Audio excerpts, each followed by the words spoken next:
So here's a caution for you for simplifying complex square roots. These identities that we've been using for simplifying square roots, these only work for non-negative numbers a and b. There's a reason for that. Suppose a and b were both -1. Then the square root of a times b, that'll be the square root of -1 times -1. -1 times -1 is +1. It's the square root of +1, which is just +1. On the other hand, the square root of a times the square root of b, that would be the square root of -1 times another square root of -1. That would be I times I. That's -1. And those are different. How then do we handle simplifying a complex square root? Simple. For any positive real number a, the square root of -a will equal I times the square root of a. I should mention that we're not going to be in the business of taking the square roots of complex numbers. I'll tell you that they are there. We don't need to invent any new numbers to get them, but complications come up that we're not going to trouble you with at this time. So for a positive real number a, we'll define the square root of -a to be I times the square root of a. So for example, the square root of -25 is I times the square root of 25.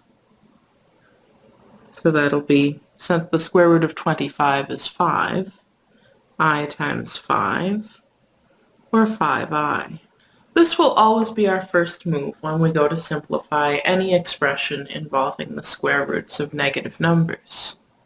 So, for example, if we want to simplify the square root of -20 over the square root of -5, we'll start by saying that this is I root 20 over I root 5.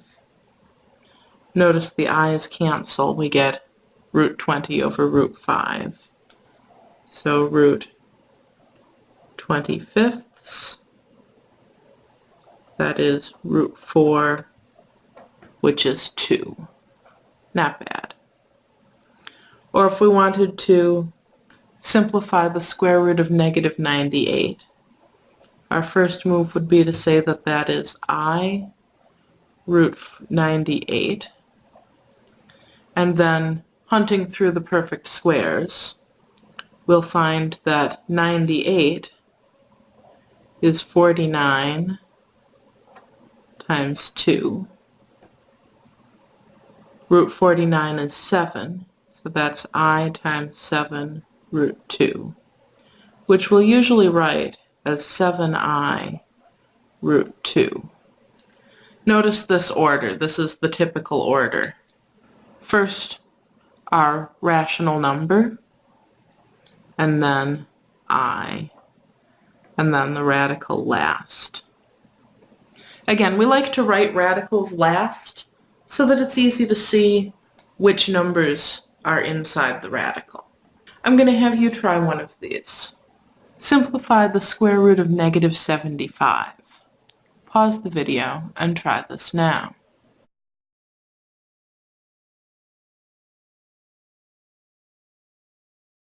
Alright, our first move is to say that this is I root 75. Then, going through the perfect squares, we find that 75 is 25 times 3. The square root of 25 is 5, so this is I times 5 root 3, which we write in the usual way as 5i root 3.